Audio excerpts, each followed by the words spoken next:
So we have a lot of Clippers slander on this channel, and surprisingly, throughout it all, we've yet to talk about the most annoying team, maybe in NBA history, the 2020 Clippers bubble team. They blew a 3-1 lead in the second round of the Nuggets, and they still act like if the bubble didn't happen, they would have won the championship. I mean, at least the 2008 Celtics actually won a title. Right. This team acts like a dynasty that didn't even make the conference finals.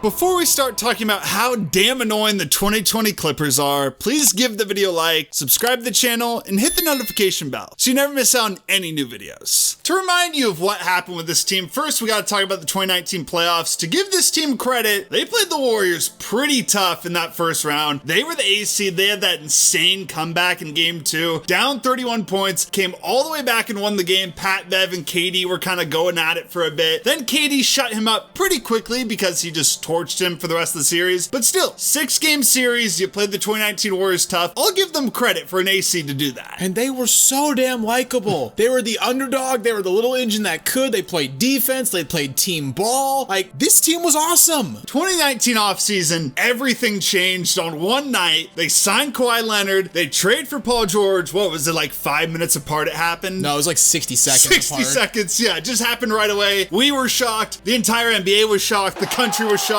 And immediately, they were basically the title favorites, right up there with the Lakers. Yeah, this is where the whole Battle of LA narrative really started, and by God, the NBA media pushed that so hard. You could not go anywhere without hearing, oh, the Battle of LA. Can't wait to the NBA playoffs, the Western Conference Finals, where it's going to be the Clippers and the Lakers, LeBron against Kawhi, PG against AD. I mean, at that point, it was actually a debate between LeBron or Kawhi as to who the best player in the league was, because Kawhi was coming off that unbelievable championship run with the Raptors. I still thought it was LeBron, but it was at least close. Yeah, Stephen A. Smith specifically would not shut up about, oh, I gotta be in LA for the entire Western Conference Finals. So damn annoying. Insufferable. But at the same time, you look at the rest of the West, it seemed inevitable. These were going to be the two final teams battling it out for a trip to the finals. Regular season, of course, you got to have them play on opening night. And the Clippers, without Paul George, he was still out nursing an injury. The Clippers, technically on their home court. Yeah.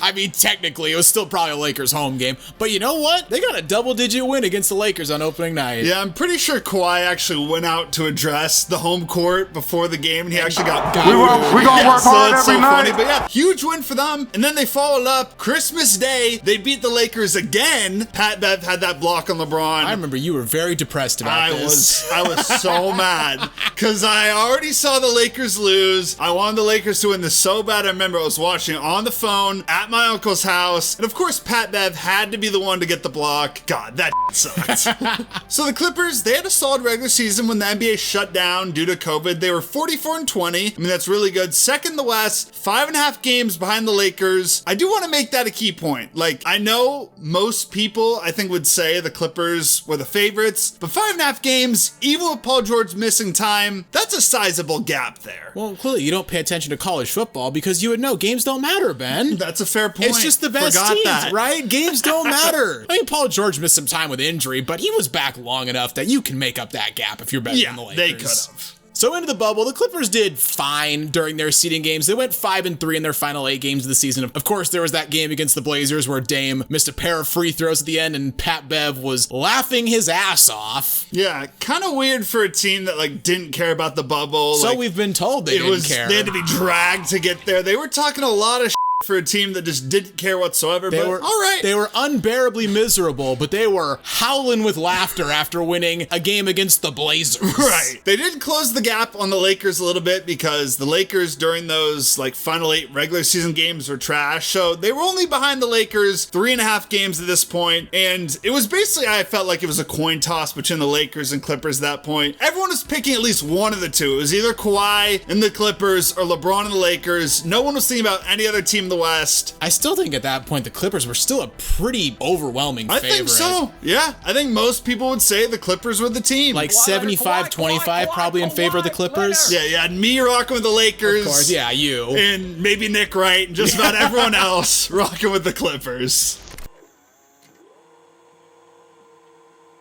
Now on to the playoffs. They played the Mavs in the first round. They won the series in 6. There were some notable games like Luka's insane game winner in game 4. Crazy ass step back 3, the arrival of Luka in the playoffs. But then they responded by dropping 154 in game 5. Gotta give them credit. That's a hell of a response. The bubble was something else, man. It was just different. Empty gyms, no fans, no distractions, nothing. Like, it was just pure hoops, but some of the scoring in there was not okay. They were just shooting the lights out. They were. So after the first round, they won the series in 6, like I said. They looked pretty good. There was nothing really shaky. I don't think anyone was worried. No alarm sounding yet. Yeah, exactly. And then the Nuggets in the second round, again, they started the series pretty well. They take a 3-1 lead, and you think you take a 3-1 lead, you basically have the series set. Not when Doc Rivers is your coach. Yeah, that's the one thing they forgot about. When Doc Rivers has a 3-1 lead, it's not safe. It's not safe whatsoever. And not only was the 3-1 lead not safe,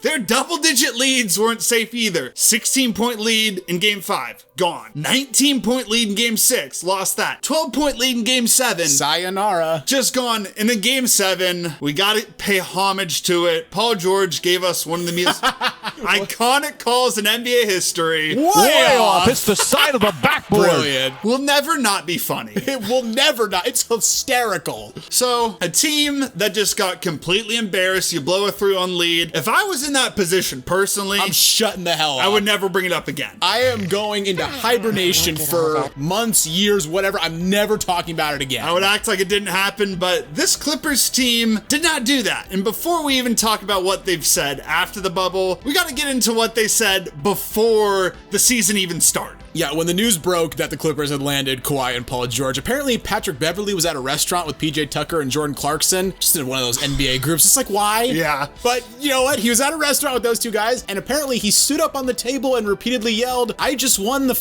championship." Seems a bit premature. I mean, you do you, Pat Bev. Not how I would have reacted, but you know what? That's fine. You better have tipped your servers well, though. Yeah, I hope so. Then there was the video of Pat Bev and Lou Williams. They posted, they were in like Vegas or something, and they were just like, "Don't talk to us. Don't talk to us." I don't really get that. What does that even mean? I don't know. I really don't. Paul George also, not a video he posted. It was Austin McBroom who posted it. He was with Paul George. If you don't know Austin McBroom, he's part of the Ace family on YouTube. He's got some like cheating scandals.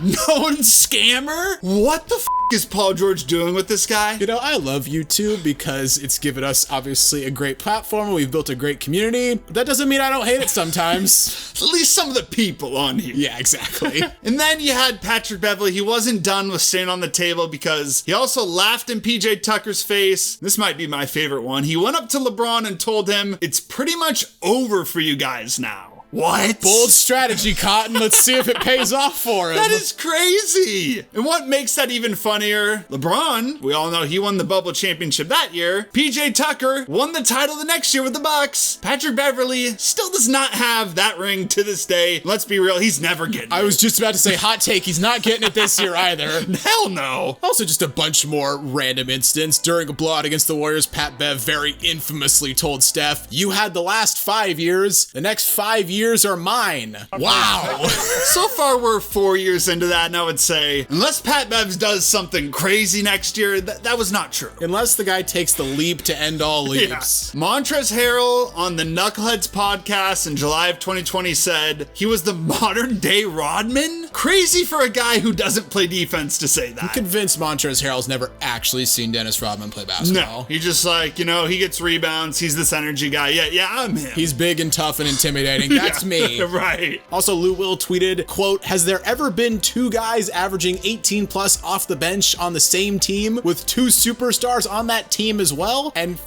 Montrezl Harrell quote tweeted, said, "Asking for a friend." Honestly, I don't think there probably has ever been that. So, I mean, I guess you could say. No, these guys. I'm sorry. And then a couple of podcast interviews after the bubble. Terrence Mann was asked on a podcast if they would have won the title if the bubble doesn't happen. And he said, yeah, they would have. And I'm not going to hate him too much for that because what is he supposed to say? He was asked the question at least, like he didn't just say it. What I will hate on him for is he said before the season ended, they'd won 12 of their last 13 games. We fact checked that. That was incorrect. They'd won 8 of their last 13. That's not like a game or two off. Like that's a good amount to be off. And there's a big difference between 12-1 and 8-5. Exactly. And then there's my personal favorite, which was Lou Williams on Trae Young's podcast recently, where he said, you know, among other things, it was a struggle to get the Clippers to go to the bubble to begin with. You know, they didn't want to go. And this is my favorite part. He said that he was in the bubble for 97 days. And we ran the math. If they got there on July 7th, which is when ESPN reported that was the earliest the players got there, and they left the day after they lost to the Nuggets, that's only 71 days. Where's this extra month coming from? Just straight capping out of nowhere.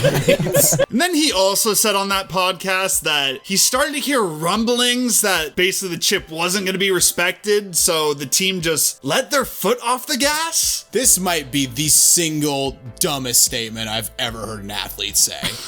Like, you're gonna stop playing hard for a championship because the bots on Twitter were like, oh, Mickey Mouse ring. Right. That is so dumb. Like, how would you not regret that 10, 15, 20, 30 years down the line, letting your foot off the gas because there were rumblings that people wouldn't care? Like, exactly.